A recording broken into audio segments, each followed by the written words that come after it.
She slapped the quiet black woman in a room lined with money, and for 60 seconds the world held its breath, until the nobody said a name that made Beverly Hills beg. If high-stakes family drama and poetic justice keep you listening, consider tapping like and subscribing to Not So Perfect Family 365, so you never miss the next turn. Now watch how a single word, wife, flips the balance of an entire city. The closet felt like a small museum, glass drawers, soft lights, rose that smelled of cedar. Naomi's fingers paused on the navy dress. It wasn't the prettiest, it was the one that let her breathe. Go with the veil-safe option. Ethan leaned in the doorway, damp from his shower, a cuff link between his teeth. The black Valentino would murder in that room. Naomi held the navy to her body. So would the bill. He straightened the hanger. I'm not telling you what to wear. I'm forecasting the weather. What's the forecast? Judgment, scattered pettiness, cameras. Marcus invited journalists he swears are off the record. So couture is a raincoat. It's a shield, he said. Sometimes shields help. Naomi unzipped the other bag. The Valentino was midnight black and precise as a scalpel. She imagined compliments that were really measurements. In the mirror, warm brown skin, small gold studs, a face that had learned to stay still in crowded rooms. For 7th grade picture day, she asked. A pop quiz. My mom worked the night shift, then the morning. We ironed a thrift store blouse that hissed. At school the tag was still stapled on. The class laughed. I pretended to laugh. His face folded. I wish I could punch 7th grade. You can't, she said. But you cannot ask me to dress like I'm apologizing for who I am. I'm not, he said quickly. I'm asking if we can make the room less cruel. Let the air settle. Put on the navy, he said finally.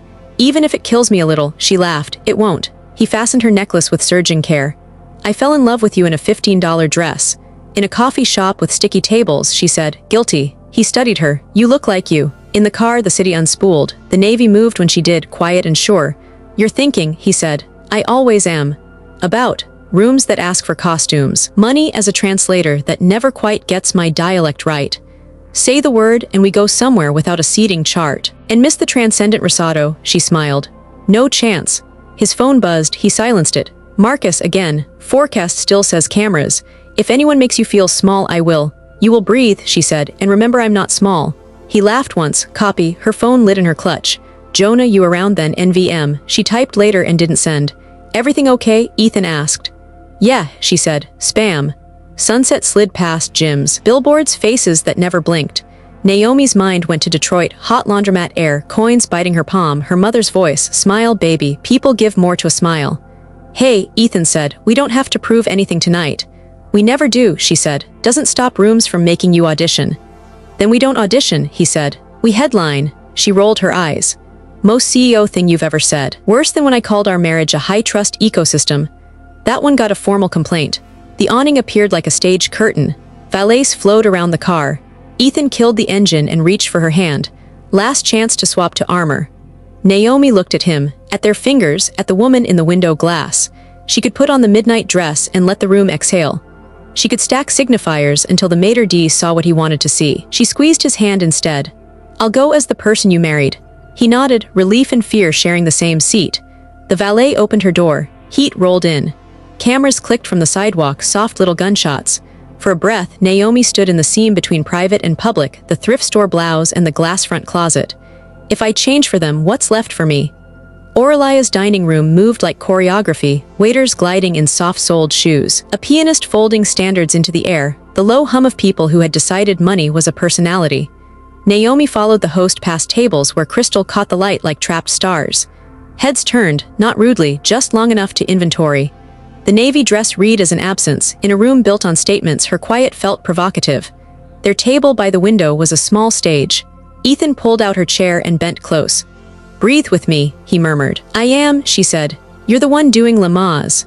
His mouth tilted. He squeezed her shoulder and left for the bar's quieter corner, already apologizing for taking a call. Minutes, he mouthed, holding up a hand. Naomi let her eyes travel the couple with matching veneers, a producer texting under the table, a woman in a winter-white sheath whose diamond bracelet winked like a dare. The woman's gaze kept returning, a neat slice up down. When she stood, she didn't so much walk as arrive. Excuse me, the woman said, smiling in that way that meant the opposite. Her lipstick was disciplined. I'm Vanessa Pierce, you're in my seat. Naomi glanced at the place card with her own name in looping calligraphy. I think the host brought me here. Yes, well, Vanessa set a manicured hand on the back of the empty chair as if claiming it from history. Sometimes hosts make mistakes, or a liar relies on discretion. It's not the sort of room where people wander to better views. I didn't wander, Naomi said evenly. I was seated.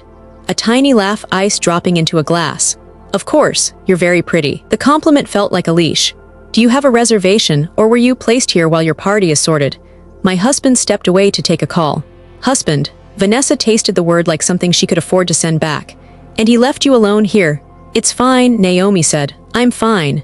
Vanessa's eyes made another quick pass over the navy dress, the simple necklace, the flats that refused to audition. You're brave, she said. Orlia can be unforgiving if one isn't attuned to the tone.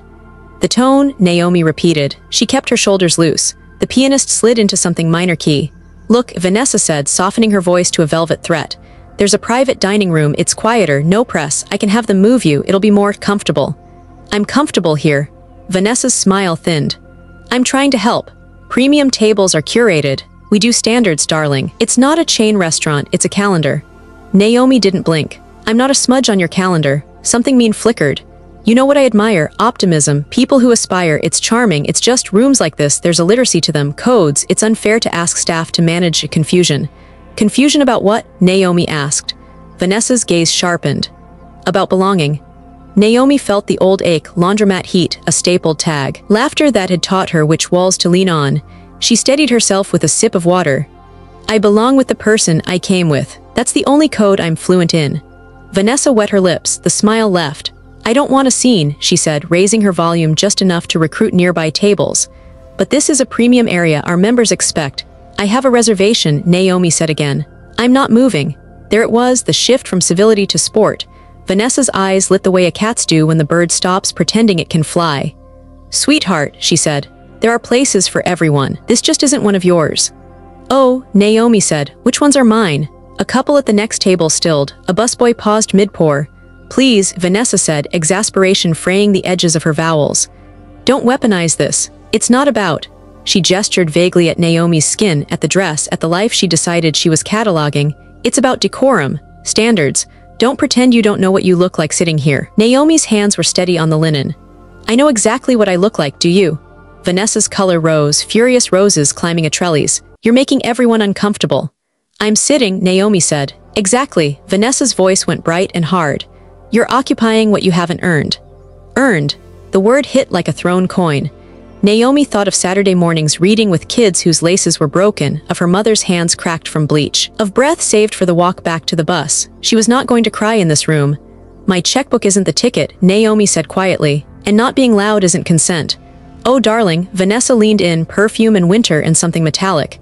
Consent doesn't seat people, we do. Who's we? Naomi asked. People who keep this place. She tapped the tablecloth. We underwrite, we curate, we protect. Otherwise it becomes, her mouth twisted, pictures. Naomi almost laughed. There are already pictures, she said, nodding toward the phones angled like periscopes. Vanessa followed the gaze, then returned with her decision made. I'm going to ask you one last time, she said, losing the velvet, showing the blade. Move, before you embarrass yourself further. No, Naomi said. The slap came quick, practiced, a reflex born of 1,000 small permissions. It cracked the air and left a print that burned instantly, hot as a brand. The pianist stopped. Forks froze. A champagne flute trembled against its own bass and settled. Sound didn't return so much as creep back in snatches. Someone's hissed, oh my god, a napkin dropping, a camera shutter frantic now, no longer coy. Naomi's hand rose to her cheek, stupidly gentle as if this were an accident she might apologize for. Vanessa stood taller, chest lifting like a winner. There, she said, voice pitched to the room. Perhaps now you understand where you are. Naomi tasted copper. She kept her eyes on Vanessa's, and in them saw something simple. A person who'd been told for so long that rooms belonged to her she had started to believe people did too. A waiter found his courage. Ma'am, he whispered to Naomi, horrified. Do you need? I need you to stay, Naomi said, lower than low. Just stay. The manager arrived with a smile borrowed from hostage videos. MS. Pierce, he said, deferential, then to Naomi, too brisk, is there a misunderstanding? Naomi didn't answer him. She kept her eyes on Vanessa. You just hit me, she said, calm like still water over a rip current. I defended standards, Vanessa said. You were aggressive. A murmur, nervous, morally lazy, rippled. People love a narrative that spares them the mirror. Naomi stood very slowly. Her cheek burned, everything else cooled, a descending elevator. You don't get to decide who belongs, she said. You don't get to put your hands on me. Vanessa's chin tipped. Watch me. A chair scraped. A cane tapped once like a gavel. From a table near the window, a thin man with winter-white hair rose, his tie slightly crooked, eyes clear as morning. I saw everything, he said. The old man's cane settled against the floor like a period at the end of a sentence. I saw everything, he repeated, voice thin but carrying. Conversations stalled in their throats. Even the pianist, embarrassed to be an accomplice to silence, let his hands hover above the keys. Vanessa's smile rearranged itself into pity. With respect, sir, memory at a certain age can be sharp, he said. Mine is sharp. He turned to Naomi, gentling. You did nothing but sit. Naomi felt her pulse in the burn of her cheek. She nodded once, grateful and steadying herself against the table's cool edge. The manager arrived at last with reinforcements. A server captain, a younger man with a tablet. 2 practiced smiles. MS. Pierce, he began, deferential, then pivoted too briskly toward Naomi. Perhaps we can find you a different seat, somewhere quieter. Why would she move? The old man asked. She was assaulted here, that's not a seating problem. Vanessa's gaze slashed him away. Robert, please handle this now. Robert lifted both hands, palms out. No one wants a scene. You have one, Naomi said. Her voice surprised her by not shaking. You also have cameras. Dozens of phones had risen, not openly, this wasn't a stadium, but tilted, justified, glossy eyes pretending to be idle. A flash went off, then another like an involuntary blink. It's really not complicated, Vanessa said, chin up. This woman was out of line, I reacted, if we could just move her. A shadow cut across the tablecloth. It came with a heat Naomi knew better than any lighting scheme, the gravity of Ethan when he was done making other people comfortable. Did you, he asked, each word placed like a tile, just put your hands on my wife. Vanessa's head snapped toward him. The room moved as one organism, shoulders turning, chairs creaking, the small choreography of a collective pivot. Names are strange until $1 billion pronounces them. Someone near the bar whispered, Vale, and the whisper propagated. Ethan's suit was unbothered, his eyes were not. He positioned himself at Naomi's side without touching her, his presence a wall and a warmth. Are you hurt? He asked quietly. I'm fine, she said. I'm here. He nodded, then lifted his gaze to Vanessa.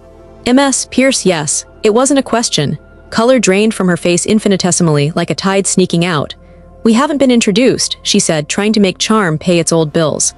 I don't require introductions to recognize a board chair who bullies staff and mistakes tradition for character, he said. You struck my wife in a room full of witnesses. I corrected a disruption, she said quickly. This person refused to move from a premium table. This person, Ethan said, is Naomi Carter-Vale.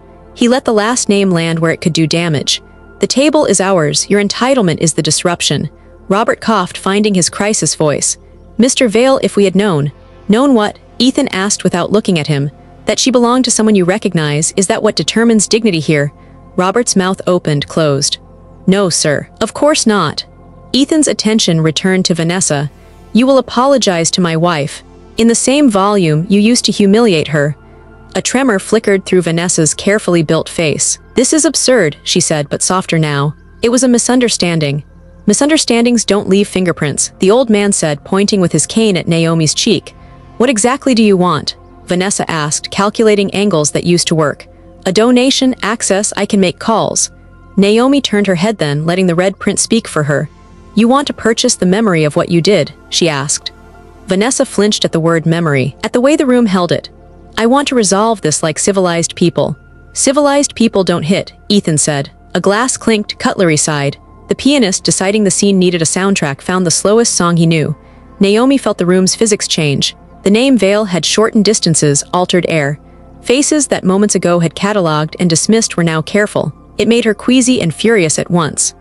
We're not moving, she said, preempting the next round of bureaucratic placation. Robert nodded too fast. Of course, complimentary. Careful, Ethan said, you can't comp a bruise. From the corner, a young woman with a blunt bob who had been angling her phone pretended to scroll and failed at pretending. The screen reflected back, live comments skittering. A hashtag children of the city were training like a dog, #Aurelia assault. Another, #Vale wife. Naomi saw her own face in the reversed glass of a wall mirror, and then in micro on strangers' screens. Vanessa followed the flicker of attention, panic tightening craftsmanship into something desperate. Turn those off, she commanded the room as if that still worked. Robert, do you hear me? I hear you, he said. The internet won't. He dabbed at his forehead with a linen square that had been folded in the back for a night where it would have nothing but bad work to do. Ethan finally touched Naomi's shoulder, a question and a promise. "Do you want to leave?" he asked. Naomi looked at the door, at the phones, at the place where her cheek throbbed. Leaving would be relief. It would also be agreement. "No," she said. "I want to eat the risotto you lied about being transcendent, and I want you to let me decide when I leave rooms I entered on purpose." He smiled without humor, exactly the kind of smile that had closed deals and opened enmities. "As you wish." Vanessa's jaw clenched. "This is a private establishment." She tried again, clinging to the one raft left to her. "We reserve the right." "To what?" Naomi asked. "To make yourselves small guarding a table." The old man laughed once, soft and delighted. It spread like a good rumor. Ethan nodded to Robert. "You'll take statements, staff, patrons. My office will be in touch about footage." He glanced at the ceiling camera domes nobody had noticed until that second. Half the room looked up with him, suddenly aware of their own posture in history. Robert swallowed. "Yes, sir." "And MS, Pierce," Ethan said, returning to the center of the storm. "You'll give my wife that apology now." Vanessa's lips parted around the word sorry and then refused it. "I acknowledge that feelings were." "English," Naomi said, not loud, just clear, not hedge. Vanessa's throat worked. "I'm sorry," she forced. "If you felt," the old man's cane tapped again. "Nope." Vanessa blinked at him, then at the room that wasn't saving her, then at the cameras making copies of her worst self. "I'm sorry I hit you," she said finally to Naomi, each syllable scraping her pride. Naomi nodded once. "Thank you." Ethan exhaled so quietly only she heard it. "We'll handle the rest," he murmured. The pianist found his place again. Air moved. Forks negotiated their return to plates. The room resumed its simulation of normal. Naomi sat. Her palm rested flat on linen. Her skin sang with heat and something colder. The knowledge that gravity was not a law but an agreement constantly renegotiated by names and numbers. Her phone buzzed in her clutch. She didn't look. Another buzz, and another. On a screen across the room, the live counter jumped, hearts and outrage confettiing the margin. Mr. Katz sank back into his chair with the relief of a man who'd kept his promise to his late wife to say the right thing when it counted. Ethan's hand finally found hers under the table. "I'm here," he said. "I know." At the entrance, the hostess stood on tiptoe to whisper to the maitre d'. The maitre d' whispered to Robert. Robert looked toward the window. A knot of cameras had formed on the sidewalk outside, lenses sniffing the glass. A man with a mic flag nobody respected, but everybody retweeted lifted his chin, listening to his producer through an earpiece. "Sir," Robert said, inching back to the table, hating his job in a new way. "There's a reporter from several places. They're saying the clip is already." Ethan's phone buzzed, then rang. He turned it face down without checking. Naomi finally checked hers. At the top, Leela, 3 missed calls. Beneath that, a text from an unknown number. "You don't know who you're playing with. Walk away while you can." Naomi reread it once, twice. She looked up, past Ethan's shoulder, past Vanessa's rigid profile, toward the dark glass where city lights pooled. Outside, a van door slid open. A camera stepped down like a soldier, and the sidewalk learned a new word for gravity. Back home, the house felt overlit, as if the walls had watched the clip already and were pretending they hadn't. Naomi sat on the edge of the kitchen island, while Ethan pressed a ziplock of crushed ice to her cheek. The cold stung, then numbed, then stung again. "Tell me if it's too much," he said. "It is," she said. "Keep going." His phone pulsed across the counter, buzzing itself in anxious circles. A second phone, his work line, vibrated louder like a hive. He ignored both until one kept ringing long enough to offend his discipline. He exhaled once. "Vale," he listened. "We're not settling. No, I don't care who she is on the donor wall." A pause. "Then they can sue me for defamation. I'll bring the slur audio to discovery." Another pause. "No, Marcus doesn't speak for me. Draft a statement. Naomi signs only if she wants to." He ended the call and set the phones face down as if the screens could leak something corrosive into the room. "I can make all of this go away," he said softly. Naomi pressed the ice harder into the heat of her cheek. "That's the lie money tells you." The front door chimed. Leela swept in without knocking, all brow furrow and tote bag. She smelled like newsroom coffee and dry shampoo. "I came as soon as I saw it," she said, already clearing a space on the island for her laptop. "Sit, don't read the comments. We ride the wave, not drown in it." "Hi to you too," Naomi said. Leela cupped Naomi's chin gently, assessing the bruise like a stylist. "We lead with dignity, pair it with receipts, and starve them of hysteria." She looked to Ethan. "You talk like a CEO, calm, furious, surgical. Naomi, you talk like you, the person who reads in laundromats and doesn't apologize for existing." Ethan flicked his eyes to Naomi. "Permission?" She shrugged. "Do the thing." Leela's fingers moved. "Statement draft." Last night at Oralia, I was assaulted after refusing to vacate the table my husband and I reserved. I won't be moved from rooms by people who mistake wealth for worth. Too much? It's perfect, Ethan said. Naomi wasn't sure. Can we take wealth for worth down half a notch? I don't want it to sound like a campaign. Who mistake power for permission? Leela swapped without blinking. Better. They worked for 20 minutes. Leela toggled between tabs, Twitter heat, Facebook antis, and email from a local anchor who remembered Naomi's Literacy Center segment. She threaded a needle Naomi couldn't see, warmth without pleading, anger without mess. Okay, Leela said, hitting save. We post at 9, then we let them chase us. Naomi slid off the island, restless. I'm going to wash my face. In the bathroom, the light was cruel. The handprint had flowered purple at the edges. She pressed both palms to the counter and watched the woman in the mirror swallow 1,000 old humiliations and keep standing. Her phone buzzed. Leela, I'll lock captions. Stay off IG. Then a second message from an unknown number, same one from the restaurant. TikTok, princess. Friday's close. She stared at it until the words bled into each other. Friday. Jonah had said Friday without saying anything at all. Everything okay? Leela called from the kitchen. Yeah, Naomi lied. One sec. Back at the island, Ethan was on with legal again, sentences like civil exposure and pattern of conduct puncturing the air. Leela leaned in, voice low. This is big, babe. It's ugly, but it's big. You're going to help a lot of people tonight. Naomi nodded, grateful for the script, exhausted by it. She poured water she didn't want. Her phone lit with her brother's name, and something inside her lurched the way it always did for family. She slid down the hallway to answer. Joe. He exhaled her name like a forgiveness he couldn't afford. Don't hang up.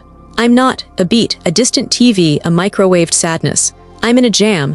What kind of jam? The kind where some guys are going to be real mad if I don't pay them back. A swallow. I only need 10 by Friday. I'll pay you back, I swear on. Don't, she said quickly. Don't swear on anything that can hear you. I've been good, I've been trying. Then the Lions game, I thought I could. He stopped. Please, I wouldn't ask if it wasn't. Life or death, she heard her voice break. You have a talent for showing up on the worst days. I know what they're saying about you online, he said softly. It's not true, you don't deserve that. I don't deserve this either, she said, and hated the way it sounded. Text me an account. I can pick up cash. No, she said too sharp. No cash. Nothing that puts you in a car with somebody else's timeline. He was quiet long enough for her to realize he was crying. You're the only one who ever answers, he said. Then I'm going to keep answering, she said. But you're going to call a number I send and tell them you want help. Rehab, he laughed, a sound made of gravel. We tried that dance. Then we dance again. I'll text the account, he said, small now. Friday. She ended the call and leaned her forehead against the cool of the hallway wall. The house hummed around her, expensive and useless. Leela found her there, voice gentler than her edges. Jonah, Naomi didn't ask how she knew. Leela always knew. He needs 10, she said, by Friday. Leela's mouth pulled. Ethan will cover it, or we set up a payment plan, or... I'm not asking Ethan, Naomi said. Not tonight. 'Cause you don't want to be the headline they're trying to make you, Leela said. Because it plays into the gold digger thing.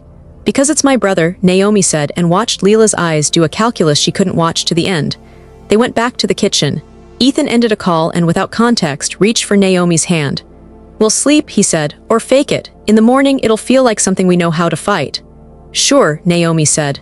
At 8:57, Leela published the statement across platforms, scheduled the videos from the Literacy Center, muted certain words, blocked the accounts that unsheathed knives for sport. She hugged Naomi hard, one-armed, and kissed the air near Ethan's temple. Text me if you can't breathe. I can't, Naomi said. I do it anyway. Leela smiled with her eyes and left, the smell of dry shampoo trailing like a flag, in her car. Leela's fingers trembled just enough to make her miss a key. She typed the burner email address she'd sworn she'd never use again. 2 tips at CityWire. Last subject, Oralia assault, clean angle. She attached a 37-second clip from dinner, Naomi's jaw tight, Ethan's voice controlled, Vanessa's ringed hand frozen midair. She added the raw audio from the boom operator who owed her a favor. Body, anonymous. Post at 9:15 for Max pickup. Her hesitation was less about guilt than about story. She told herself it would force the city to look at itself. She told herself Naomi could handle a little oxygen.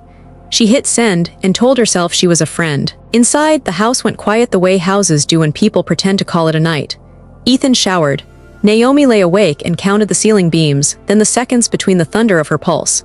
She brought up her banking app, thumbprint shaky. The savings account she kept for the Literacy Center sat with 3 digits that felt like an accusation. She toggled to open new account. She named it Rainy Day, then renamed it Jonah and felt superstitious, then named it Quiet, which felt like a prayer. She entered a small test transfer from her personal checking. A wheel spun. Pending. She locked the screen and slid the phone under her pillow like contraband. Ethan came to bed, damp and warm, and kissed her hair, careful of her cheek. "We'll be okay," he said into the dark. "I know," she lied into his chest, and waited for the app to buzz. By morning, the house had a new soundtrack, notifications like hail against glass. Naomi woke to headlines she didn't open and a cheek the color of plum skin. Ethan kissed the unbruised side and handed her coffee. "Legal at 10, he said. "We'll get ahead of it." "We," she said, wanting the word and hating needing it. He smiled. "Try and stop me." At 9:50, the conference room monitor blinked to life with 4 squares of composed outrage. Outside counsel, a crisis firm partner, Ethan's general counsel, and a woman whose job title might as well have been firefighter. Naomi sat beside Ethan, fingers around a paper cup she didn't drink. "We recommend a measured statement," firefighter said, paired with a gentle ask to de-escalate. "If the Pierce family comes to the table, we're—" Naomi's phone buzzed where she'd tried to bury it in her bag. She let it die. It buzzed again, longer, then stopped, then buzzed a third time like a conscience banging on a door. Ethan covered his mic, eyes asking without asking. She shook her head small. He turned back to the screen. Buzz, buzz, buzz. She slid her hand into the bag as if for a tissue and angled the screen. "Unknown pickup. This is about Jonah." Then, "He's short and the clock is not a friend." Then a photo, Jonah on a curb, head down, hands on the back of his neck. A time stamp in the corner felt like a match held to paper. Naomi's chair scraped quietly. Ethan glanced, a line forming between his eyebrows. "I'll be right back," she whispered, already standing. "Naomi," he said, but too softly to stop her without making it a scene. She stepped into the hallway's cool, legal art and neutral carpet and called the number. "He owes," a voice said, flat, local, not cinematic at all. "He's run out of favors." "How much?" Naomi asked, hating the part of herself that had the next questions rehearsed. 10, he said. "Friday. Our Friday is sooner. I can get you a portion today." "A portion isn't a payment. It's what you'll get if he's alive." A pause, not compassion, just arithmetic. 3 today, the rest by Friday. You wire to a clean drop, no cash, no meetups. Her lungs unclenched by a centimeter. "Text the details. You'll answer when we call." She ended the call and leaned against the wall until the paint cooled her spine. Then she walked back into the conference room and lied in the easiest voice she had. "Leela needs me at the center," she said. "A donor's there early." Ethan muted his mic. "I can send." "I've got it," she said. "It'll be quick." His eyes searched her face. "You're pale." "I'm fine." The lie again, lighter this time. "I'll text." She grabbed her bag and walked out, counting steps like a child skipping cracks. Driving east, she passed billboards selling perfumes and causes. Detroit slid up like weather, her mother folding rent money into envelopes with a rubber band around hope. The day the power got shut off and neighbors strung an orange extension cord through the window, because that's what you do when you know what it costs to be alive.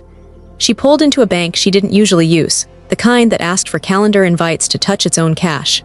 Inside, the air was 45 degrees and smelled like citrus and new money. A smiling woman appeared as if conjured. "Mrs. Vale," the woman said. "What can we do for you today?" Naomi fought the urge to hide. "I need to set up a wire." "Of course." They sat. Naomi slid ID-filled lines, marked boxes. Her pen skipped on memo and she wrote nothing. The banker glanced at the screen and her pleasant expression flickered. Internal tripwires tripped. "For transfers of this size," she said carefully, "we do a courtesy call to confirm on the primary number associated with the household." Naomi's mouth went dry. "It's from my account," she said. "Not the joint." "Yes, of course." The banker smiled again, smoother. "Still, security loves to love." "Can we?" Naomi started, then stopped. She wasn't going to beg in a marble lobby. "Make the call," she said. "I'll confirm." The banker dialed. Somewhere in Laurel Canyon, a phone vibrated on oak. Naomi's screen flashed. "Security team," she answered. "Yes, it's me, I approve." "Mrs. Vale," a clipped voice said. "We've noticed a new account opened last night and a wire set up this morning. Are you safe?" The question undid her for half a second. "I am," she said. "This is me." "Amount and destination." She repeated the numbers like a catechism. The voice paused, listening to other keyboards. "Understood. Confirmation code incoming." A text arrived. She read it back. The banker nodded, professional sympathy hovering at the edges like perfume. When the wire was cued, Naomi stepped out into sun that felt borrowed. Her phone pulsed. "Unknown, got the first. Be an adult about the second." "Friday." A second text. A picture of Jonah's hand with a bandage like a cartoon. She sat in her car and cried without moving, tears going somewhere that had nothing to do with makeup. Then she wiped her face with a napkin that said, "Have a sweet day" in pink script, and laughed once because life is stupid that way. She drove not to the center but to a strip mall where the barbershop chair spun stories all afternoon. She found Jonah at the back, eyes red, hands shaking around a styrofoam cup. "You're not supposed to be here," he said. "I'm not supposed to have 1,000 things," she said. "I brought one." He stared at her like she was a person he remembered from a picture. "They sent you that? They sent me enough. I didn't want." "Then stop," she said. "For real, stop." He looked at the floor. "You think I haven't tried? I think you don't know how to lose on purpose," she said. "So you keep trying to win where the game is rigged." He smiled without humor. "That's very Naomi of you." "Do you want out?" she asked. He lifted his shoulders. "Of what, me?" She took his face in her hands the way their mother had done when the world called their last name like a slur. "Out of this version, I'll pay now. You go to rehab Friday, non-negotiable." He nodded, small and exhausted. "Okay, I mean it. I know." They sat like kids in a place that had once cut their hair for free because Mr. Leon had known their father. Naomi closed her eyes and heard the clack of dominoes from a table that wasn't there. Her phone buzzed. "Ethan, you good?" "Then, we wrapped.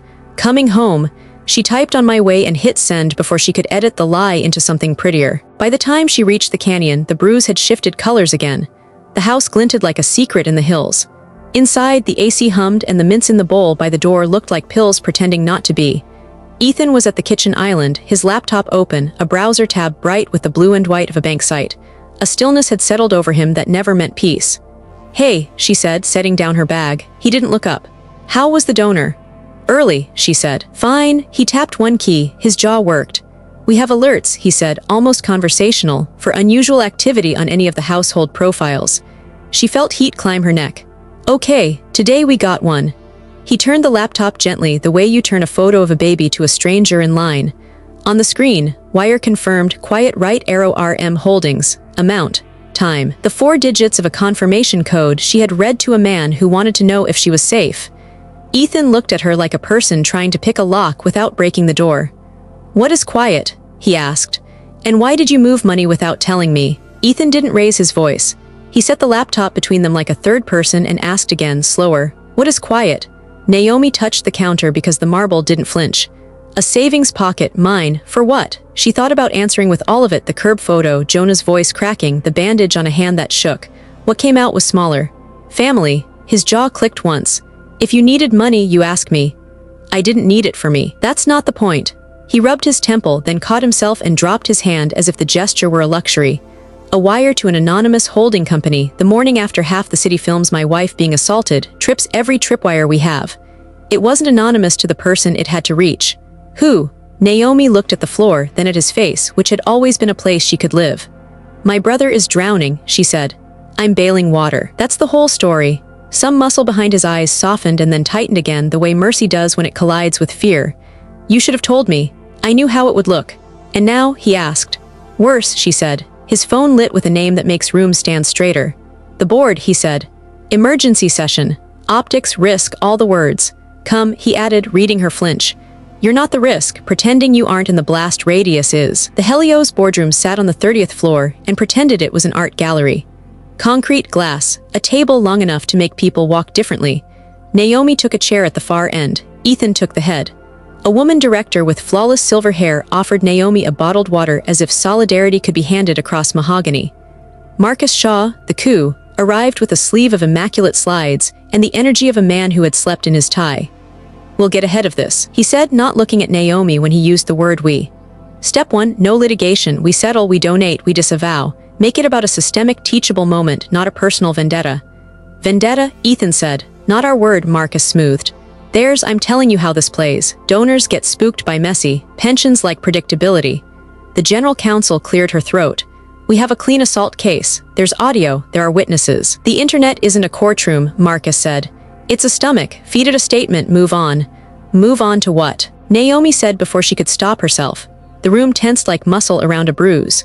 Marcus's eyes flicked to her and away, a nod so small it was almost polite. "Mrs. Vale, I'm proposing we protect the enterprise you and your husband have built. The cause here is dignity. The company's role is to..." "Not of one," Naomi said. A director in a navy dress, the color of committee meetings, folded her hands. "We're sympathetic, Naomi, but headlines drag stock and regulators love a good parade. We ask for time, we manage the optics, and we return to our lane." Ethan leaned back until his chair complained. My lane includes my wife. It includes all of our spouses, Marcus said smoothly. Which is why I'm recommending a temporary advisory panel to oversee comms until this passes. A small group can speak for you while I what? Ethan said, learn to be quiet. Marcus's smile held. While you remain above the fray. Naomi watched the language do its soft violence. Above the fray meant absent. Small group meant not you. She took the bottled water because the silver-haired director's hand was still hanging in the air, then set it down unopened. Slides glowed on the wall. Heat maps, sentiment lines, press requests with subject lines that read like knives with ribbons on them. Marcus pinched to zoom through a stakeholder impact list, then swiped to a column of numbers that wore black bars like blindfolds. Vendor ledger, Aurelia Gala partnership, redacted. Naomi hadn't meant to look, but the one unredacted line stared like a confession. RM Holdings, $427,000, etch 7,749.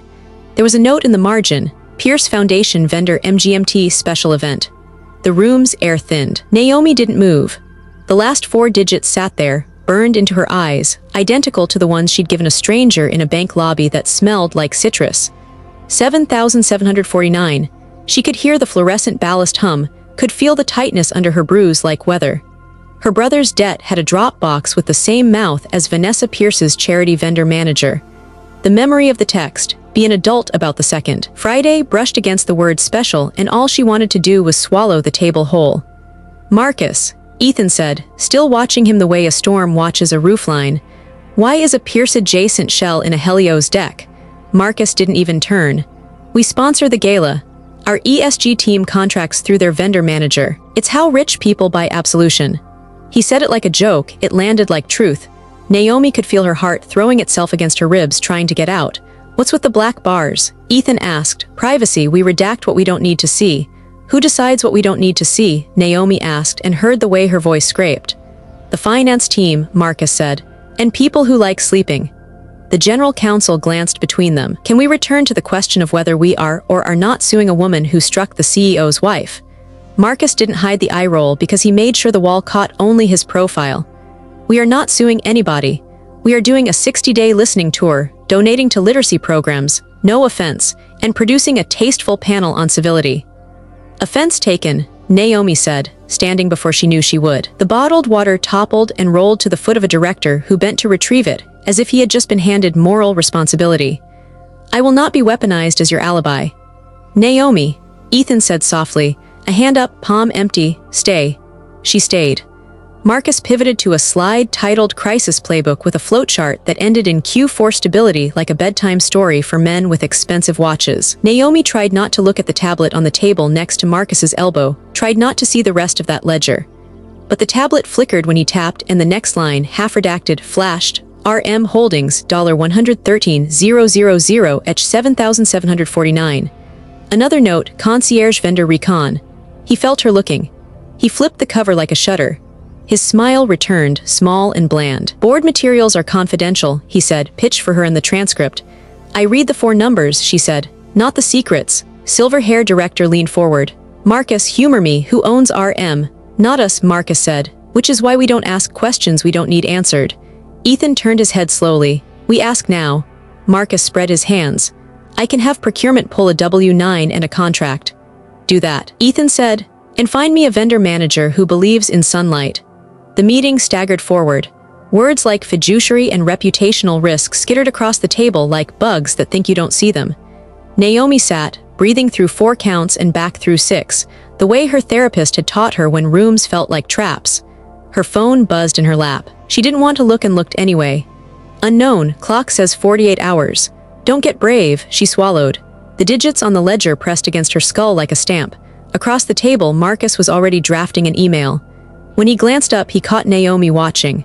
For a fraction of a second, something passed through his eyes, irritation, recognition. He tipped his head as if to say careful. Then he smiled, all teeth. Ethan adjourned the session with a voice made of steel wrapped in silk. We're not stepping aside, he said. We're not settling, we are not a weather vane for cowardice. He closed his folder. Meeting over, chairs scraped, directors stood in practiced clusters, murmuring consonants. Marcus slid his tablet into a leather sleeve and came up the line toward them like a polite shark. Veil, he said pleasantly. We'll sync later. I'll have procurement send the Paperwork? Good, Ethan said. Marcus's eyes flicked to Naomi's bruise the way men do math. Mrs. Vale, he said, for what it's worth, my wife says your statement was perfect. It made her cry. He meant it as an offering. It landed as a warning. He moved past them. The door side shut behind him. The air smelled briefly, inexplicably, like oranges. Ethan turned to Naomi. You okay? She nodded, because lit matches don't say no in dry rooms. Come home, he said. We'll figure out Jonah together. Her mouth opened, then closed. The love in his face made the truth harder, not easier. In the reflection on the glass wall, she saw the board table, the city smearing into evening, and 4 numbers that wouldn't leave. 7,749. She could feel them under her skin like a tracker. Her phone buzzed again. This time it was Leela. You still at Helios? Need eyes on something. Big. The literacy center always smelled like pencil shavings and hand soap. Naomi sat cross-legged on a carpet square with 6 second graders, tapping a rhythm on the spine of the stories we carry until their giggles fell into attention. Your turn, Jordan, she said. Big voice. Jordan read, slow and heroic. Naomi mouthed along, felt the room settle in that way classrooms do when the world beyond the door is noisier than the kids deserve. Through the glass, she caught Leela's reflection before she heard her. Black blazer, sunglasses on her head, tote bag full of solutions. Behind her, a small camera team flowed like a second shadow, DP, boom op, a kid with a ring light who looked too earnest to have seen ugly yet. Naomi kept her smile on the kids. We're about to meet a character who makes a mistake, she said, turning the page. Who thinks rules are for other people. A ripple passed down the hallway, another kind of procession. Winter white dress, perfect hair, a PR woman with a binder hugged to her chest. Vanessa Pierce walked in as if she owned the lease, trailing a stylist who pretended not to exist. Leela's smile thinned but held. She moved to intercept, positioning her body between Vanessa and the kids. 2 minutes, she murmured to Naomi, all whisper calm. We control the frame, then she's gone. Naomi's bruise had settled into a sullen violet. She closed the book. We're not a set, she said to Leela. We're a classroom. Which is why it plays, Leela said. Already directing cameras. Restorative, not punitive. You set the tone, she follows. We show the city what it looks like to be a grown-up. Vanessa stopped in the doorway the way a tourist stops in a church. This is charming, she said, voice pitched for the boom. The boom drifted closer, an obedient moon. MS, Pierce, Naomi said, standing. You're not scheduled. I'm here to apologize, Vanessa said, landing the line like she'd practiced it on the drive. Her eyes flicked to the children, to the posters, to the camera. She clasped her hands. Publicly, Leela squeezed Naomi's elbow just enough to be felt. We own this, the pressure said, make it count. Naomi looked at the kids. Jordan had the book pulled into his lap, thumb marking his place. She nodded to MS Tam at the desk. Break time, she said softly. Snack shelves open. The kids peeled away, a flock of sneakers, MS. Tam shepherded them into the adjacent room with the diplomacy of a saint. The door clicked. Naomi faced Vanessa. Say what you came to say, she said. Then leave. The DP framed them. The red tally light blinked, hungry. Vanessa inhaled. Last night at Aurelia, I behaved in a way that was beneath me, she began, hands included in the apology for warmth. I was under stress, I misread a situation, and I reacted from fear instead of grace. I am deeply sorry. No qualifiers, Naomi said, quiet. Try again. Vanessa swallowed. She found the lens again. I'm sorry I hit you, she said, each word carefully wrapped in contrition. It was wrong. Leela's chin dipped. Good. The boom held its breath. Naomi could see the edit in her head, the cut to the bruise, the line about community, the carousel of comments about forgiveness. Words aren't the work, Naomi said, keeping her voice even. If you're serious, you'll show up here without cameras. You'll fund the programs you like to platitude at galas. You'll apologize to my students for walking into their space like you own it. A muscle jumped in Vanessa's cheek. She pressed her palms together, prayer adjacent. I'd like to make a donation, she said. Anonymously, this center is moving. Naomi stared. She could feel Leela's hope trying to rise between them. Donate if you want, Naomi said. But it won't be penance and it won't be a press release. Vanessa's PR woman drifted near, whispering something about optics, about tone. The boom op adjusted his pole, inching for cleaner sound. He was the same guy Leela had used for city council story last spring. Soft-bearded, kind eyes, a union patch on his bag. He tipped his wrist to check the recorder levels. Fine, Vanessa said, voice a shade flatter. Fine. Leela stepped in, smile rebrightened. Let's grab a quick reset, she said, multitasking her eyebrows at both women. Maybe on the reading rug, 2 lines about literacy changing lives. Not on my kid's rug, Naomi said. Vanessa's smile pressed until it creaked. You know, she said, tilting toward Naomi as the DP moved for a different angle, some of us have worked very hard to keep places like this from turning into circuses. The boom drifted a fraction closer. Still rolling, the DP murmured. Always, the boom op said low. Vanessa's PR woman touched her elbow. Hot mic, she breathed. It's not live, Vanessa hissed back, reflex fast. The PR woman's eyes widened a hair too late. Leela raised both hands. Let's reset outside, she said, cheerfully forceful. Kids need the room. They filed into the hallway to make new pictures in better light. The boom op clipped his recorder to his belt and kept the boom high as if forgetting was not an option. The children peeked through the window blinds, faces a row of moons. MS. Pierce, Naomi said in the hallway, keeping her body between the door and the camera. You will not use my students as a backdrop. Don't be sanctimonious, Vanessa said under her breath, words shaped for Naomi and the PR woman and nobody else. You've been using them your whole life. Naomi blinked. Using them how? As props for your little story, Vanessa said, smile back on for the DP across the hall. Poverty as a credential, it photographs. The world narrowed to a thin hallway and the taste of old pennies. Naomi heard her mother's voice from a world away. Don't let people name you, they'll spell you wrong. She breathed once, twice. Do you hear yourself? She asked. Vanessa's smile didn't reach her eyes. I hear dollars, she said, and I know where they go when rooms decide you're difficult. The boom op's shoulders tightened a degree, arms steady, mic held like a witness. Leela, sensing a seam tearing, clapped her hands gently. Okay, let's get a clean walk-in talk to the billboard, then we're wrapped. She gave Naomi a look like a promise, 2 more minutes. Naomi gave her a look like a warning, 1. They moved toward the mural the kids had painted, hands of 20 shades reaching for a book that looked like a sunrise. Vanessa stopped there, centered herself, and fell into apology again, talked about learning, about listening, about the work. She cried in the exact amount that focus groups reward. Last line, Leela called softly. Something about dignity. Vanessa looked straight at Naomi as she said it. Every person deserves to feel safe, no matter where they come from. Naomi's cheek pulsed. Then stop treating safety like a membership perk, she said before she could file the words into a cabinet with better timing. Leela's eyes flashed later. Vanessa's jaw tensed never. The boom dipped imperceptibly. Cut, the DP said, satisfied. The red tally light winked off. The PR woman exhaled like she'd been holding her breath since 1999. Good, Vanessa said through teeth. She leaned toward the PR woman, angling away from the equipment. If I have to stand 1 more minute near that. She used a word that had broken families and burned history and made old men stare at their coffee. The PR woman flinched. Even the fluorescent lights seemed to hesitate. The boom op didn't move. We're still hot, he whispered, too late to change the math and exactly on time for truth. Vanessa froze, then looked down at the recorder clipped to his belt as if it were a live grenade. She recovered fast, trained like any soldier of image. Delete that, she said, polite as a threat. The boom op's mouth made a small astonished "oh," then shut. Leela stepped in voice level. Have what we need, she said, too quickly, not looking at Naomi. Vanessa pasted her public face back on and offered a hand. We're done, she said. Naomi didn't take it. We are, she agreed. Vanessa swept out with her phalanx, the hallway suddenly 2 sizes larger. The kids erupted in the next room, energy released like soda fizz. Leela exhaled a shaky laugh. Okay, she said, rubbing her temples. Okay, that was messier than I wanted, but we survived. Naomi watched the boom op pack his case. Careful, meticulous.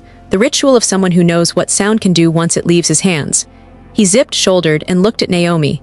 There was an apology in his expression and something like resolve. Send me a clean cut before it goes anywhere, Naomi said to Leela. Of course, Leela said, already glancing at her phone. You'll have it before anyone. Naomi's phone buzzed in her palm before she put it away. A group chat from the center moms lit up. Is this real? My cousin sent this from Twitter, another buzz and another. A link filled the screen with a header that felt like a slap of its own. Leaked audio, Vanessa Pierce's apology comes with a slur, she tapped. 31 seconds, hallway light. Vanessa's voice, smaller without the lens to hold it up. The word muted in the caption, naked in the audio, fell into the gap like a brick through glass. Leela's phone buzzed at the same time. She went very still. Naomi looked up. Outside the plate glass, parents arriving early for pickup stared down at their phones as if something had broken and the shards were spelling their names. A second notification stacked over the first. Pierce says the quiet part climbing. In the reflection, Naomi saw her cheek, the mural, and Leela's face as the view count spun like a meter on a house someone forgot to pay. Who posted it? Naomi asked, not sure which answer she feared. Leela's eyes flicked to her screen and away. Anonymous, she said, it's already everywhere. Through the thin drywall, Naomi heard Ms. Tam start a clapping game with the kids to drown out the world. In the hall, the boom op stared at his hands like he was choosing a side. Naomi's phone vibrated again, a new text from the unknown number that had started burrowing under her skin. Clock still running. 46. Late afternoon, the clip had metastasized into 1,000 headlines wearing the same face. Cable crawls learned Naomi's name. Comment sections did their favorite sport. Ethan's in-house counsel moved through the kitchen like air traffic control, setting down forms and picking them back up. BHPD at 6, she said. We'll file the assault report, include the slur audio. They're already pulling interior cams from Oralia. Ethan nodded. Good. No settlements. No quiet. Before the word quiet finished landing, Robert, outside counsel, stepped in with a man whose suit looked like it came with indemnity. Mrs. Vale, Mr. Vale, Robert said tightly. This is Mr. Dane representing MS Pierce. Dane shook hands as if litigating tactile contact. My client would like to resolve this constructively, he said, sitting without being asked. We're prepared to extend an apology on camera. To reiterate what she said this morning. What she said this morning was followed by a slur, Naomi said. On a hot mic, that wasn't a camera problem. Dane's smile barely moved. She denies that was her voice. Then she should listen harder, Ethan said. Dane opened a folio.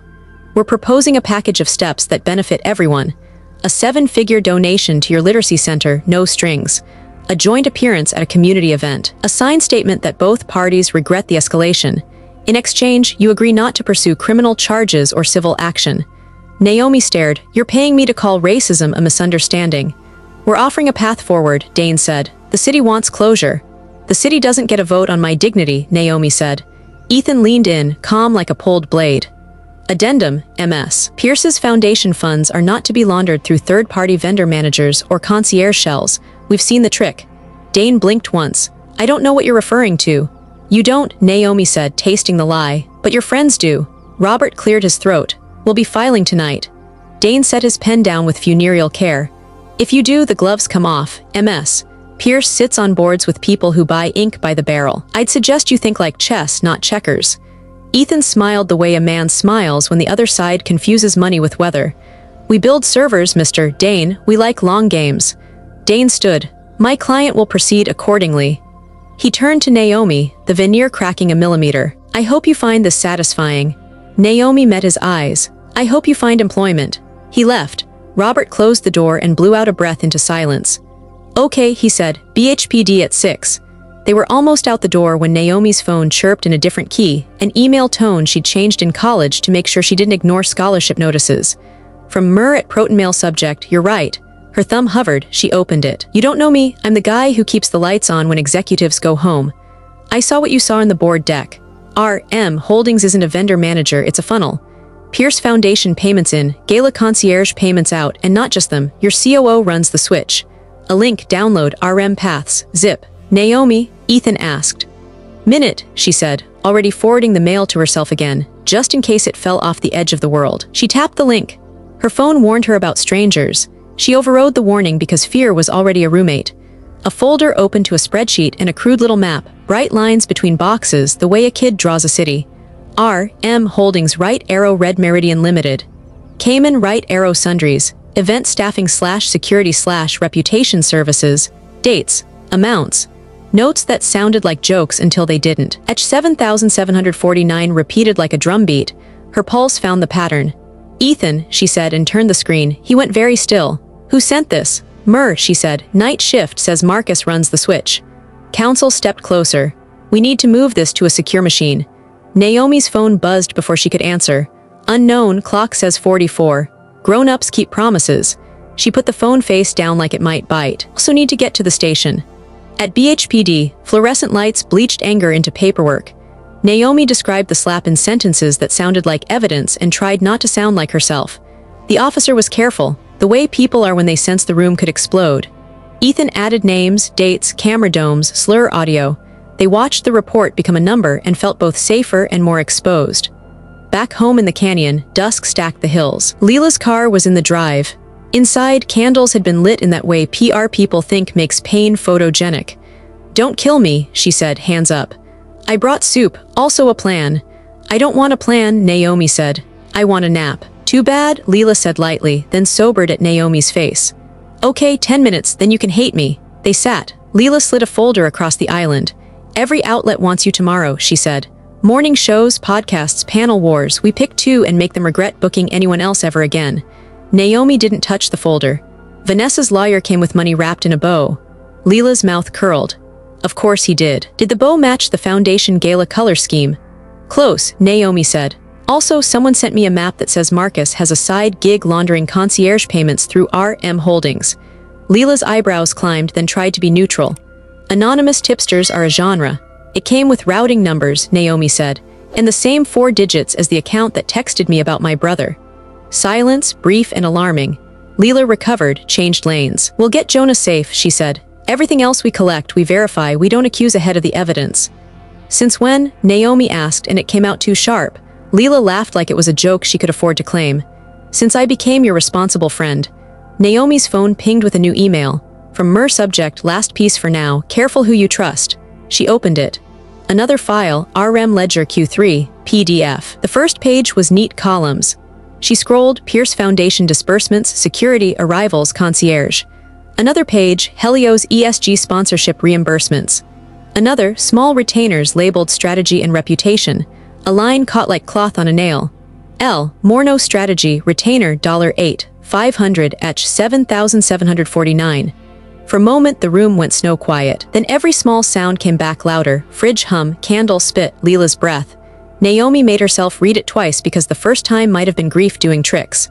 The letters didn't move. The digits didn't change. Leela was still talking, something about choosing one show on principle and one on reach. And we do a quick Instagram live to own the timing that way. Leela, Naomi said, not sure what her face was doing. What is L? Morno strategy. Leela blinked. What? Naomi turned the screen. Not accusing, not yet, just a held-out thing that had set itself on fire. Leela went very still, the way prey do when the brush shifts. It was fast, the math between her eyes and the line on the page. Then she smiled, but her mouth was a fraction too slow. That is not me, she said. Is it someone who uses your name? Naomi asked. It's common, Leela said. Morno, please, half the city. Naomi didn't look away. In the reflection of the glass cabinet, her bruise looked darker than it had an hour ago, like it had learned something. The unknown number lit her lock screen again, 43, as if to count the beats between trust and whatever came next. Naomi. Leela's voice softened into the place that had always worked. I'm on your side. Naomi slid the phone across the island and let it stop against the folder Leela had brought, the edges kissing like strangers in a hallway. She didn't say prove it. She just waited. Outside, a car door shut in the driveway. Headlights washed the kitchen ceiling, then moved on. The hills listened the way hills do when they know a storm is almost here. For a long breath, none of them moved. Candlelight licked the marble like it was tasting gossip. Leela rested her palms on the island, nails immaculate, eyes wide the way a deer's are, beautiful even when they're about to bolt. Say it again, she said softly, buying seconds. Because what I heard is that a PDF with bad font says my name. Naomi didn't raise her voice. L. Morno strategy, retainer, 8500. ACH ending 7749. Same tail as RM Holdings. Same tail as the text about Jonah. Leela's laugh was small and brittle. A lot of accounts end in the same 4 numbers. Not the ones that text threats, Naomi said. Ethan slid the laptop in front of him, already moving. Forward the file to legal, he told Naomi, then to Leela, calm as a scalpel. Open your email, show me an invoice from any client with that name that isn't run through RM. Leela's chin angled. You don't talk to me like I'm a suspect. Stop answering like one, Naomi said. Something in Leela's face hardened. I have been up for 30 hours holding your head above a tide trying to drown you. I got you statements and headlines and witnesses into confidence. I fed you the line that broke the room in half, and you want receipts? Yeah, Naomi said. I want receipts. Headlights ghosted the ceiling again. A car door shut, closer this time. Leela's eyes ticked toward the foyer without moving her head. The movement was a whisper. Naomi heard it anyway. Ethan reached for the door before the knock. Marcus stood on the stone, tie loose, smile fitted for emergency. Vale, he said, stepping inside like weather. We need to, oh. He clocked Leela the candles, the tension strung between 3 people like wire. Am I early to the bonfire? You weren't invited, Ethan said. I don't believe in invitations, Marcus said lightly. I believe in losses you can still cap. He set a leather folio on the island and looked straight at Naomi. There's a burner in your inbox sending you fairy tales. Don't get used. By who? Naomi asked. You, he grinned. A flash of teeth that made charm look like a weapon. By people who want Vale off his game. Leela's phone vibrated face down. The banner preview bloomed anyway. Deposit notice, etch $7,749, 500 received. She flipped the phone so fast it clacked. Ethan didn't look at Marcus. He didn't look at Leela. He looked at Naomi, waiting for her to be the one to say it. "How long?" Naomi asked Leela. "And who?" Leela's jaw pulsed. "It isn't what you think." "It never is," Naomi said. "Say it anyway." "It's a retainer," Leela said, every word pride. "For access, introductions, I consult on reputation. RM pays a dozen contractors through that rail. I told you this city runs on third-party shells." "Who sent you there?" Ethan asked. Leela didn't look at Marcus when she said, "An intermediary." Marcus laughed once. "She hustles. That's legal in California." Naomi ignored him. "Did you leak the Oralia clip?" Leela's mouth opened, closed. "I protected you," she said, turning the word into prayer. "I made it too public to bury. Without the clip, Vanessa's misunderstanding wins. This way you control the frame." "You sold the moment I couldn't breathe," Naomi said. "I sold the version that saved you," Leela snapped. "And you know it. I have been building your voice for 3 years while you make jokes about my dry shampoo." "Don't drag the shampoo," Naomi said, "because humor sometimes saved lives. It didn't save this. You took money from the machine we're fighting." "I took money from a vendor manager that pays half this town," Leela said. "My rent doesn't care about your moral architecture." "Your rent?" Naomi blinked. "My face." Marcus lifted his folio and slid a sheet free. A one-pager with rounded corners and the kind of clean font that tries to look like ethics. "Here's how the city forgives," he said, tapping bullet points. "Panel, donation. A white paper nobody reads. Your husband plays Godfather, the board calms down, the street doesn't punish us. Everybody gets back to product market fit." "You mean you don't get fired?" Ethan said. "I mean none of us end up litigating inside our own house while the market eats our lunch," Marcus said, pleasant as poison. "Which might matter to the 9,000 people who do not care where your vintage slur came from." Naomi felt the room tilt. "He's paying you," she said to Leela, not a question because the deposit banner was still burned into her eyelids. "To manage me." Leela's throat worked. "It's not like that." "How is it?" Naomi asked. Leela's face softened like it remembered her better self. "Do you remember the gala, the first one? You wore the pink dress you said made you look like a PowerPoint. You kept touching your clavicle when you were nervous and I told you it read as poise. Do you remember the old lady who whispered she'd never heard a story like yours? I put her in your path. I get donors to shut up and listen. I make rooms bend. You'd still be taking numbers at a deli fundraiser if I didn't." Naomi felt the Detroit laundromat rise in her throat like heat. "And for that, you think you get to take a piece of me?" "I took a piece of their money," Leela said, "and I used it to build your microphone." "Which you then used to sell the worst night of my life," Naomi said. "It worked," Leela said. "That's what's breaking you, you know it worked." Silence dragged a chair up to the island and sat down with them. Marcus checked his watch. "As kinetic as this is," he said, "the clock is eating. Press will pivot by morning. The only headline that keeps your moral high ground is one where we look like we're teaching, not burning." Ethan looked at him like he was measuring a casket. "A headline that protects a balance sheet you're skimming." Marcus's brows climbed just enough. "I skim visibility. You skim outrage. Different margins, similar gods." Naomi's phone vibrated with a new text from the unknown number. She didn't need to flip it to feel the countdown in her bones. Ethan straightened. "You'll return any money routed through RM to any person in this house or tied to my wife's name," he said to Leela, every syllable iced.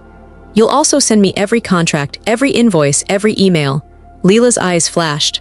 "Or what? You'll fire me from a job you never paid me for." "I will tell the truth out loud," Ethan said. She laughed once, ugly. "You think the truth is a currency?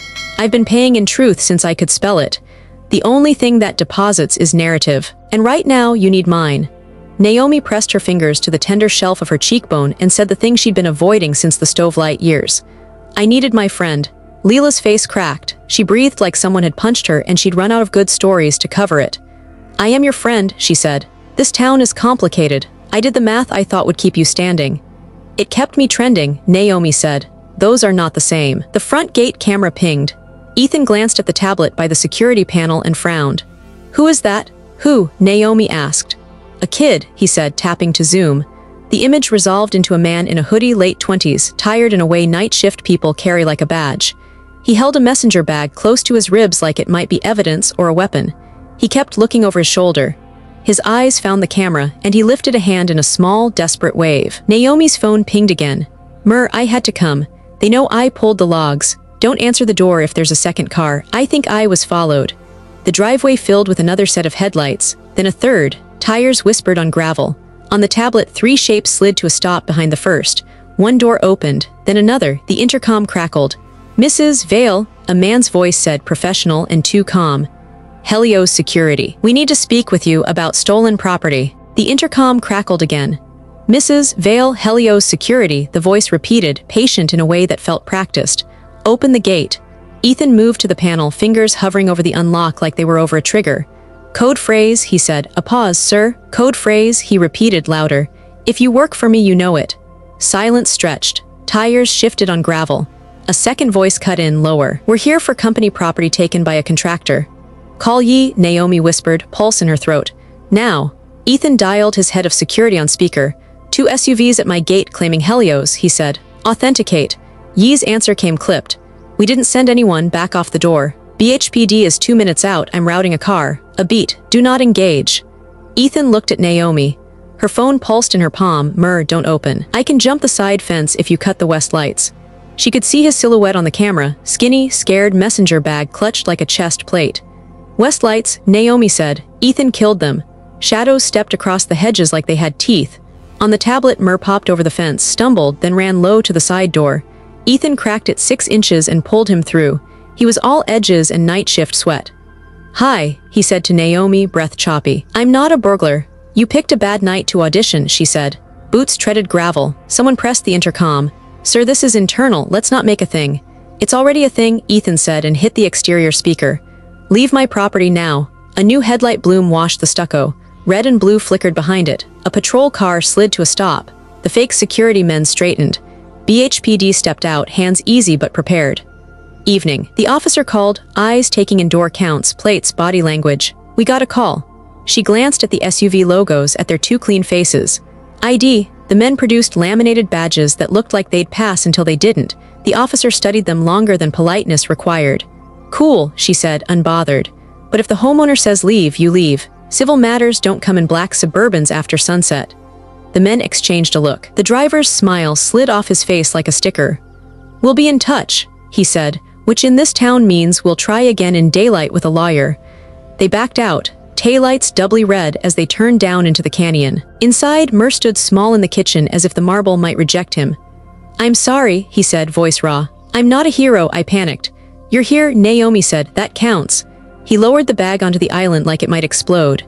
Logs, ledger exports, internal emails, he said, dumping out printed tables and a thumb drive in a cheap plastic case. RM is a switchboard. Marcus approves routes. Reputation Services covers everything from sock puppets to favors. Favors? Ethan asked. To boards, donors, committees, Mur said. Tickets, dinners, introductions, and cash sometimes through the concierge, it's gross. Leela stood back, arms crossed. And you, what, woke up and remembered ethics? I woke up and remembered rent, he said. But then I saw her face on break room TV. He nodded toward Naomi, cheeks coloring like he'd spoken out of turn. And the ledger, the same last 4, I saw where the money for noise comes from. He looked at Leela, eyes flicking to her phone. She'd flipped face down again. It buys everyone. Leela flinched like he'd thrown something. You don't know me. I know the tail numbers, he said. They don't lie. Ethan slid the drive to counsel with 2 fingers like it might burn. Chain of custody starts now, he said. We mirror it. We lock it, we prep for scorched earth.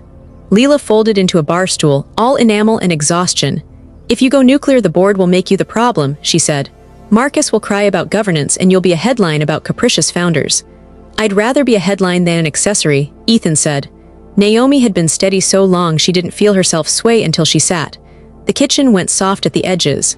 She saw the restaurant's white tablecloth, the kids' mural hands reaching for painted sunrise, the bank lobby's citrus air, her mother's rubber band around rent. What if I'm the variable that keeps letting them move you? She asked Ethan. It came out quiet, a hallway voice. What if I'm the excuse the cowards use? You're the reason my spine works, he said. That's not an excuse. Your board doesn't care about spines, she said. They care about charts.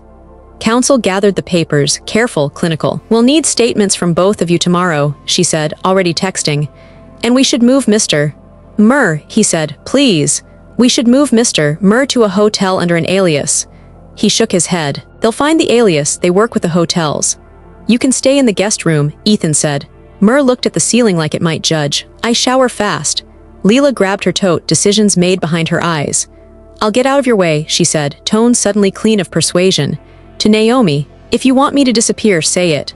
Naomi looked at her friend. the woman who wrangled cameras like tigers, who turned rough rooms soft, who now had an invoice on a ledger that smelled like bleach. "I want you to send me every wire," she said. "Then I want you to go home and sleep, and when you wake up decide if you work for me or the weather."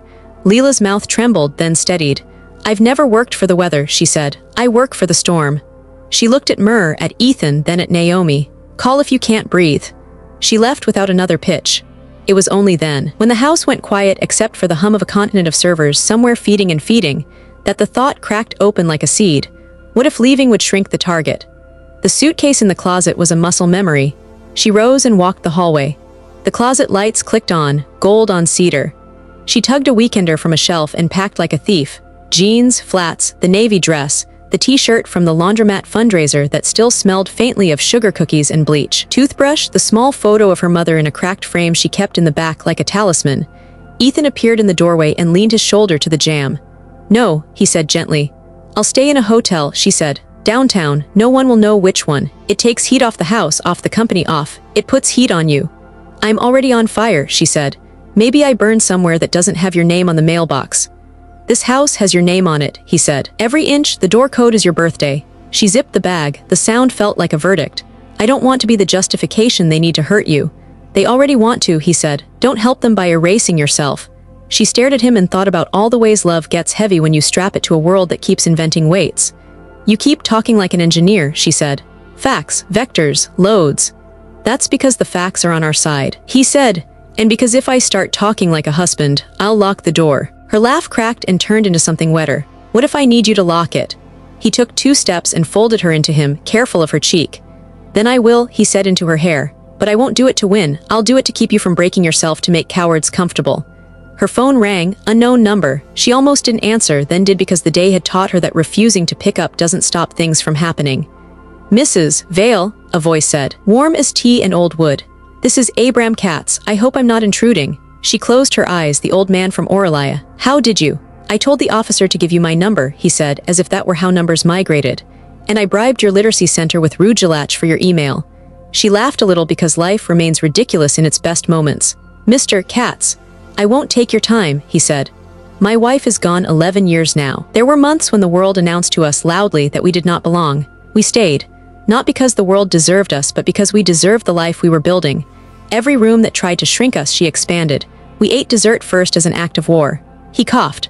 "I saw your face last night. You have her look. It's a look that refuses to barter." Naomi stared at the weekender like it might answer. "Sometimes leaving feels like mercy," she said.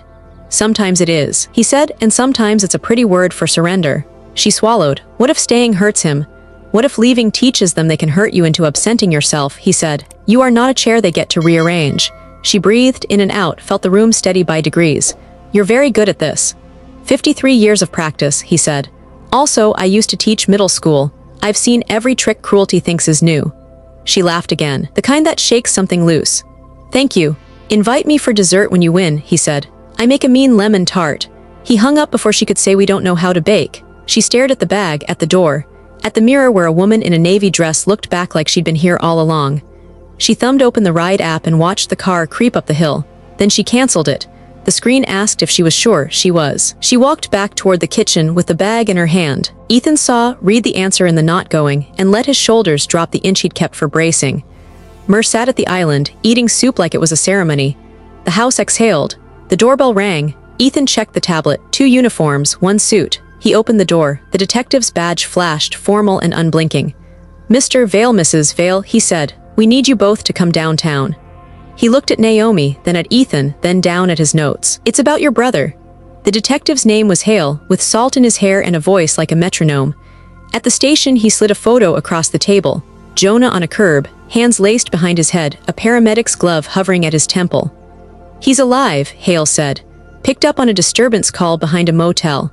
Withdrawal, dehydration, a bruise that looks like somebody encouraged him to remember a deadline. He had an envelope with $3,000 and instructions to drop at a mailbox suite registered to." He checked his notes.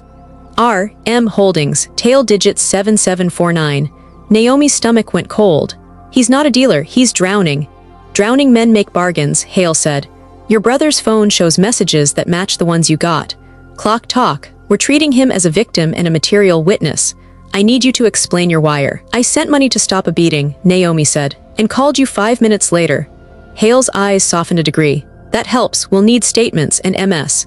Vale, don't answer strange doors. People get clumsy under heat.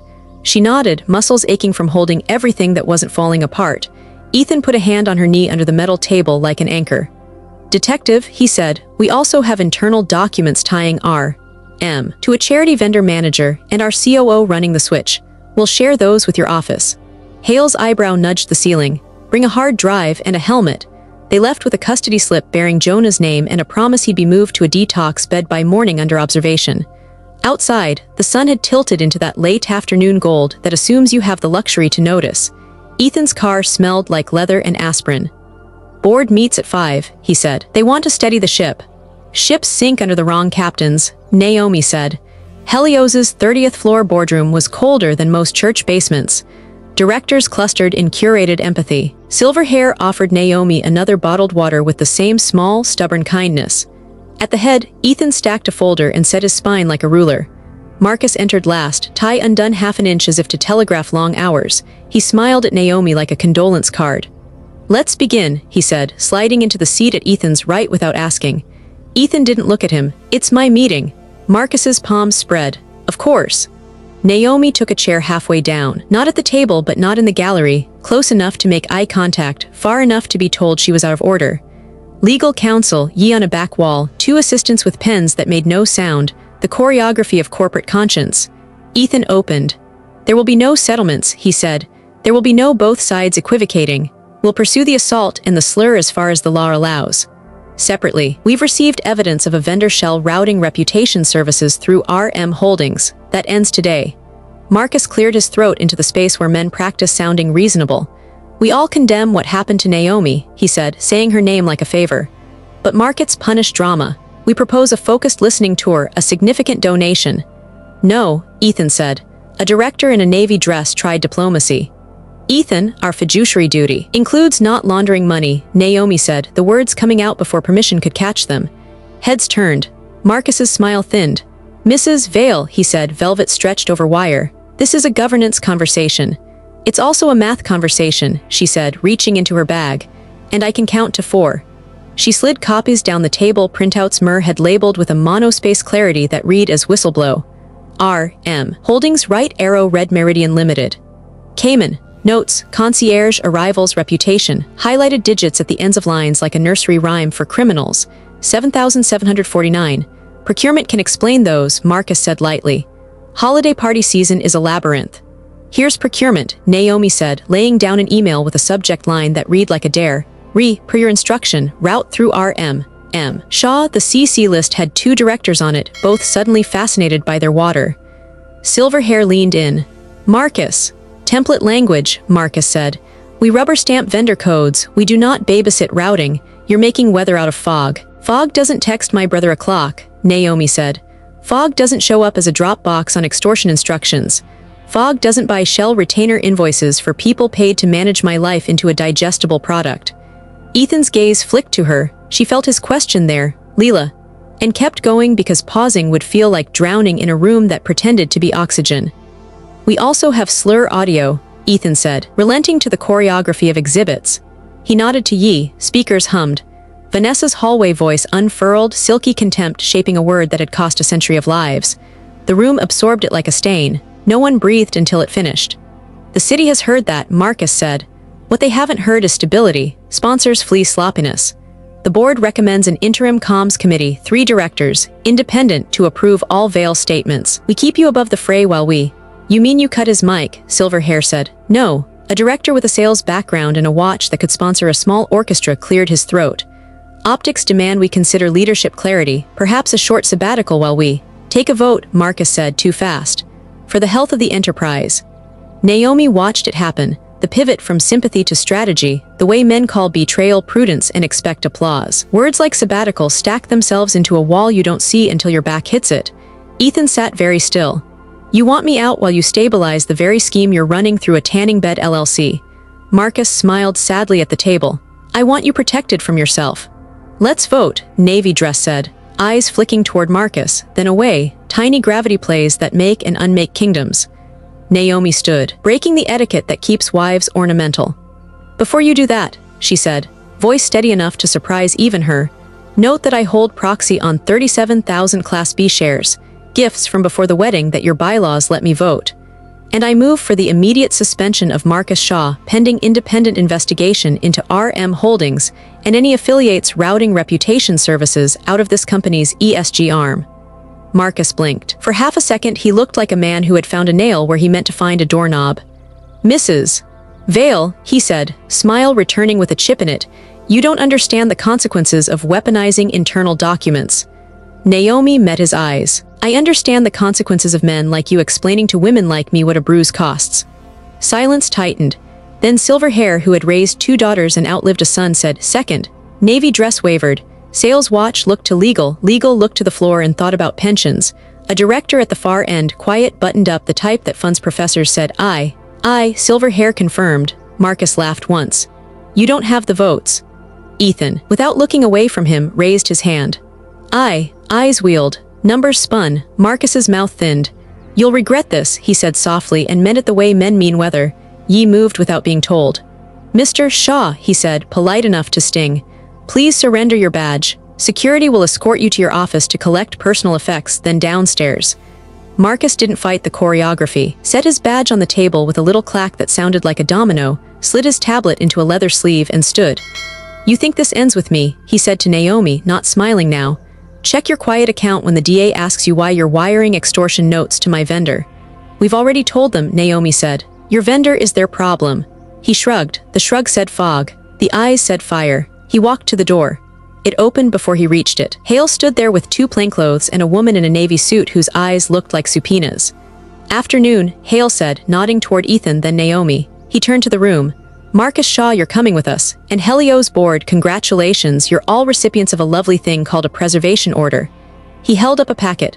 "Don't touch your email. Don't sneeze near your Slack. We're imaging the servers." Marcus's smile found one more rung. "Detective," he said lightly, "I was just leaving." "You're still leaving," Hale said. "With me." A rustle ran the length of the table, fear or relief dressed as it. The DA's rep set sealed envelopes at each place like party favors you don't want. Subpoenas, signatures, the bloodless paper trail of power changing hands. Hale turned to Naomi. "Your brother's in a bed," he said, quieter. "We'll keep him that way tonight." Naomi's lungs let an air she hadn't considered available. "Thank you." "And Ms. Vale," the DA rep added, professional and kind, "we'll need you tomorrow to walk us through the wire and the texts. Bring the documents you referenced." Naomi nodded. "I will." Marcus let Hale take his elbow. He paused at the threshold, turned back just enough to aim at Ethan. "You're not clean," he said. "You married a headline. Headlines burn." Ethan didn't get up. "You stole from my company," he said. "Thieves always think the fire is someone else." The door shut on Marcus's teeth. "Past 2, Silver Hair put her hands flat on the table and closed her eyes like a person in church who finally recognizes the hymn. Navy Dress gathered her papers with hands that didn't know what to do next. Sales Watch looked suddenly very small inside his watch. Ethan turned to Naomi. It wasn't triumph on his face. It was something quieter and scarier, the knowledge that momentum can break either way. Her phone vibrated. Unknown, 40. Then the bubble shifted. "Leela, answer me. They're at my door with a subpoena. Naomi, please." Another text stacked on top with a file icon and a subject line that made her mouth go dry. They moved the drop. Not just money. Video, look, she tapped. A low-res clip opened. Undercover cam angle, grainy motel light. Jonah in a plastic chair. A man off-camera asking questions Naomi couldn't hear over the compressor hum. Then a hand slid into frame and set down a phone. On its screen, Naomi's statement from the night before, and behind it, reflected in the glass like a ghost, the person filming. Naomi felt every hair on her arms lift. She didn't see a face, just a sleeve, a bracelet, a sliver of a familiar tote bag strap. The video froze on Jonah, blinking slow. The file name ticked in the corner, 7749 drop 3. MP4. Her phone buzzed again. "Hale, I need you back at the station. Something changed with your brother." The boardroom dimmed around the edges. Chairs scraped, papers rustled, people pretended they had places to be besides the point. Naomi swallowed and tasted copper and bleach and the memory of a laundromat where the machines never quite drained. She looked at Ethan. "We're not done," she said. "Not even close," he said. Her screen lit once more. Unknown, 39. Detective Hale didn't bother with preamble when Naomi and Ethan reached the bullpen. "Your brother's conscious," he said. He wants out. He also wants to talk, says the timer. Guys use a drop name, Red Meridian, and a contact saved as LM on his phone. We pulled the texts. They match the ones you got. Naomi's stomach flipped. LM as in, Hale lifted a palm. We're not guessing. We'll subpoena what we need. Right now. I need you to walk me through your wire and the messages on record. He glanced at Ethan. And then you two go home. The rest of tonight belongs to people with badges. They gave statements until Naomi's voice felt like paper. She signed with a hand that shook only a little. Hale slid a card across. We have a protection unit on your street. Don't open doors for anybody who didn't arrive in a checked car with a call from me first. Outside, the canyon night smelled like chaparral and heat. Naomi let the window down and let the air hit her face like proof she still lived in a place with birds in the morning. Back home, Counsel and Yi were waiting with a woman in a navy suit Naomi hadn't met. Deputy DA Saniel, the woman said, crisp, kind. We're moving on assault and harassment for MS Pierce. The slur audio isn't a charge, it's a context. For your civil case, it's gasoline. Ethan nodded. We're not looking to get paid to be quiet. Good, Saniel said. Because we're not offering to pay you. We're offering to ask for restitution to the people hurt when people like MS Pierce make rooms unsafe. If you have terms, now's the time. Naomi thought of the reading rug, the mural of hands reaching for sunrise, the second graders who watched everything adults taught without trying. Public apology, she said.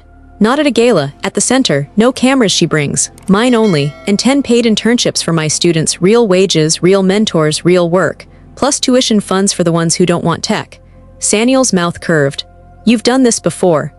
I've had practice asking rooms to behave, Naomi said. The bruise on her cheek pulsed. Dignity isn't a guest list. Saniel wrote, nodding, we'll carry it. The front door clicked. Leela stepped in like a person walking into whether she'd chosen. No eyeliner, no armor. She held up a thumb drive like a white flag. I brought everything, she said. Invoices, emails, and I called the reporter I fed on night one. I told her to write me into the story. By name. I don't know if it counts as penance. It counts. Ethan didn't make it easy. Did you text Jonah where to drop? Leela's eyes flashed like that hurt in a more specific place than pride. No, I didn't know about Jonah until Naomi told me. RM is a train, I was a short ride. I got off too late. Naomi took the drive. You filmed at the motel, she said. In the reflection your tote strap. Leela exhaled. I didn't know who I'd find when I followed the number. I filmed because leverage is a language this city speaks. I was going to use it to force your story into daylight if you tried to make peace with Vanessa. I didn't send it anywhere, I swear. She looked at Naomi, eyes unarmored. I broke your trust 6 different ways this week, but I didn't sell your brother. Silence weighed itself and didn't tip. Naomi closed her fist around the drive until the plastic edges bit. You testify, she said. Under oath, on RM, on the retainer, on the clip, and you don't bill me for being my friend. Tears threatened Leela's mascaraless eyes, she laughed them back. Deal. Mur padded in from the guest room with clean hair and a t-shirt that said I like boring systems.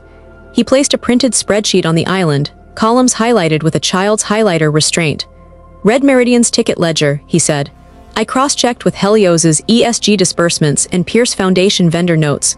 It's a sprinkler system for privilege. Ethan skimmed, jaw working. You have the mail headers. And the attachments, Mur said, plus a nice little note from Marcus about keeping Vale on message. Send it to Saniel, Naomi said. Then send it to the board from a burner so they can practice being brave.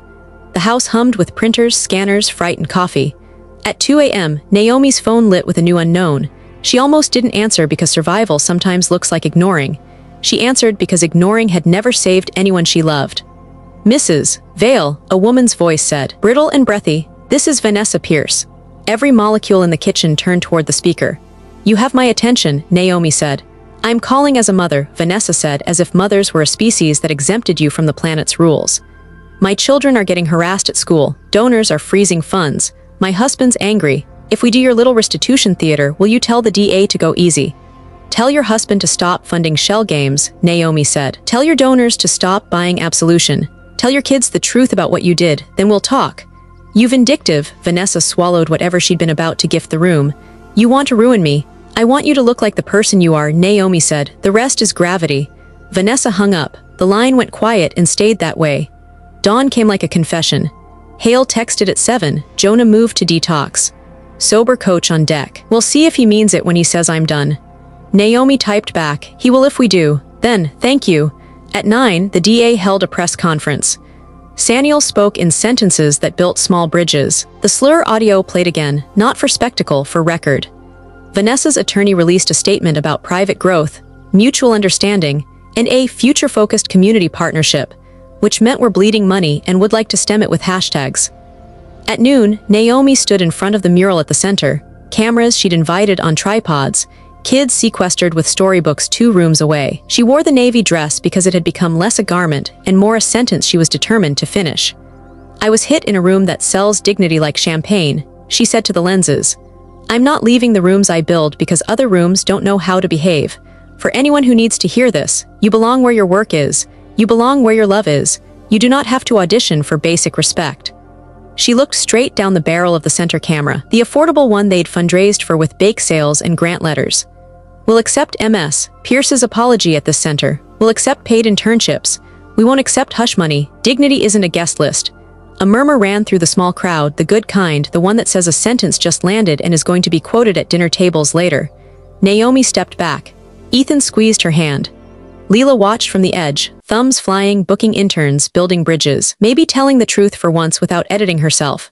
Hale caught Naomi as the cameras were being folded into cases. "We served warrants," he said low.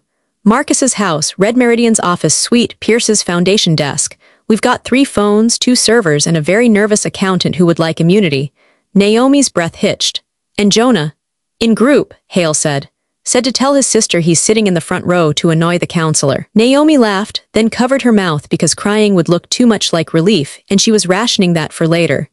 Back at the house, the doorbell rang again, not with cops or men with laminated bravado, but with a courier holding a thick envelope and a posture that apologized for being the messenger. "Service of process," he said. "From counsel for Vanessa Pierce." Ethan slid it with a butter knife. "Defamation," he said, scanning. "They're going to try to bait us into defending truth as a smear." "Truth is stubborn," Naomi said. "So am I." The kitchen went briefly quiet, enough space for the day to gather itself. Naomi poured water. Mur opened crackers like a raccoon and apologized for everything including gravity. Leela typed and deleted, a person practicing a new way to be. Naomi's phone buzzed. Unknown number. No words, just a link. She should have tossed it to Ethan, to counsel, to the trash. She tapped because the part of her that grew up in a house where mail meant rent also believed that knowing beats not knowing. A live feed opened, grainy, green-tinged. The Literacy Center's reading room. The mural, the rug, empty. Then, as if on cue, the camera panned itself. No hands on it, just a soft mechanical glide. It stopped on the door to the hallway where the snack shelf was. Text overlaid in white. "Friday is field trip day." Tick-tock. Ethan was already moving toward the keys. Leela went white. Mur grabbed his bag like he'd been waiting for this scene in a movie he didn't ask to be in. Naomi felt calm drop into her like a stone into a lake. Heavy, right, all the ripples moving away from the center. She handed the phone to Yi, who was already on 2 calls at once, and picked up the center's spare key from the hook by the door. "Let's go," she said. The live feed flickered. The camera in the reading room tilted, then stared straight up at the ceiling like it had been told to pray.